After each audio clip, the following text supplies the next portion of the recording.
Hello, techno ടിപ്സറിന്റെ പുതിയൊരു വീഡിയോയിലേക്ക് നിങ്ങൾക്ക് ഏവർക്കും ഹാർദമായ സ്വാഗതം.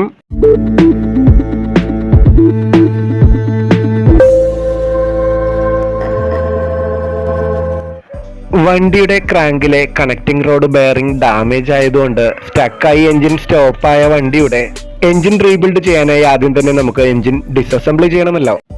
ഈ വീഡിയോ സീരീസിലെ പാർട്ട് 5 വീഡിയോ ആണ് ടെക്നോ ടിപ്സറിയിൽ നിന്ന്. ഇതുവരെയുള്ള എല്ലാ വീഡിയോകളുടെയും ലിങ്കുകൾ ഡിസ്ക്രിപ്ഷൻ ബോക്സിൽ കൊടുത്തിട്ടുണ്ട്. അതുപോലെ തുടർ വീഡിയോകളുടെ ലിങ്കുകൾ അത് പബ്ലിഷ് ചെയ്യുന്നതിനനുസരിച്ച് ഡിസ്ക്രിപ്ഷൻ ബോക്സിൽ കൊടുത്തേക്കാം. ഇനി നമുക്ക് ഗിയർ സെലക്ടറിനെ ഹോൾഡ് ചെയ്ത് നിർത്തുന്ന ഈ സ്പ്രിംഗ് ലോഡഡ് മെറ്റൽ പ്ലേറ്റ് നമുക്ക് ഊരിയെടുക്കണം. അതിനുവേണ്ടി ഈ കാണുന്ന അലൻ കീ ബോൾട്ട് നമുക്ക് ഊരിയെടുക്കാം. ഒരു 5 മില്ലിമീറ്റർ അലൻ കീ ഉപയോഗിച്ച് നമുക്ക് ഇത് ഊരിയെടുക്കാവുന്നതാണ്. ഒരു 8 മില്ലിമീറ്റർ ടീ സ്പാനറോ അല്ലെങ്കിൽ ഒരു ചെറിയ മെറ്റൽ പൈപ്പോ ഇതുപോലെ ഉപയോഗിച്ച് പിടിച്ചു കഴിഞ്ഞാൽ നമുക്ക് അലൻ കീ ബോൾട്ട് ഊരിയെടുക്കാനായി വളരെ എളുപ്പമുണ്ടാവും.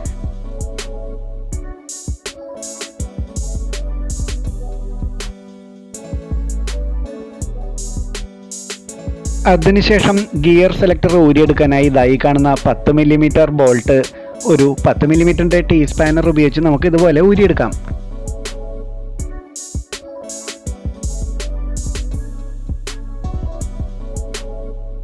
ഇനി നമുക്ക് ഗിയർ ലിവർ ഇതുപോലെ മെല്ലെ വലിച്ചൂരിയെടുക്കാവുന്നതേ ഉള്ളൂ.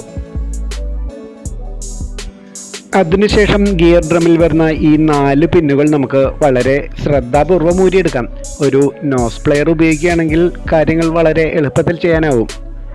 ഈ 4 പിന്നുകളും ഒരേ വലിപ്പത്തിലുള്ളവയാണ്. വളരെ വലിപ്പം കുറഞ്ഞ 2 കുഞ്ഞു പിന്നുകൾ കൂടി നമുക്കിതാ ഇവിടെ നിന്ന് ഊരാനുണ്ട്. ഈ പിന്നുകളെല്ലാം തന്നെ വളരെ വലിപ്പം കുറഞ്ഞതായതുകൊണ്ട് മിസ്സാവാൻ സാധ്യതയേറെയാണ്. അതുകൊണ്ട് ചെറിയ ഒരു ചെപ്പിലായി സൂക്ഷിക്കുന്നത് വളരെ നന്നായിരിക്കും. ഇനിയുള്ള ഡിസസംബിളിംഗ് എല്ലാം എൻജിൻ ഇറക്കിയിട്ടാവാം. ഈ കാണുന്ന 2 എൻജിൻ ബോൾട്ടുകൾ നമുക്ക് ആദ്യം തന്നെ ഊരിയെടുക്കാം. 2 എൻജിൻ ബോൾട്ടുകൾ കൂടി നമുക്കിനി ഊരാനുണ്ട്. അത് രണ്ടും എൻജിൻ്റെ താഴെയായിട്ടാണ്. ഇതാണ് അതിലൊന്ന്. ഇത് രണ്ടാമത്തേതും.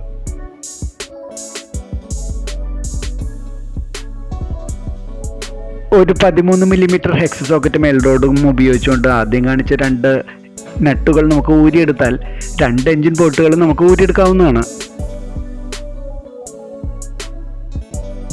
താഴെയുള്ള 2 എൻജിൻ ബോൾട്ടുകൾ 12 മില്ലിമീറ്ററിൻ്റേതാണ്. ഒരു 12 മില്ലിമീറ്റർ ഹെക്സ് സോക്കറ്റ് മെൽറോഡ് ഉപയോഗിച്ച് അഴിക്കുന്നതാണ് ഏറ്റവും എളുപ്പം. മുകളിൽ വരുന്ന 2 എൻജിൻ ബോൾട്ടുകൾ താഴെ വരുന്ന ബോൾട്ടുകളെക്കാൾ നീളം കൂടുതലുള്ളവയാണ്.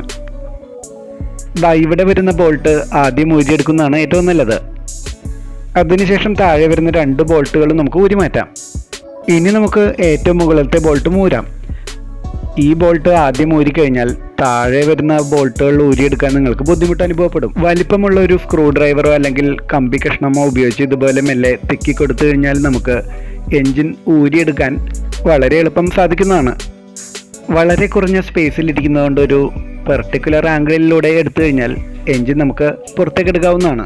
ഗിയർ ബോക്സ് ഡിസസംബ്ലിങ്ങുമായി നമുക്ക് അടുത്ത വീഡിയോയിൽ വീണ്ടും കാണാം. താങ്ക്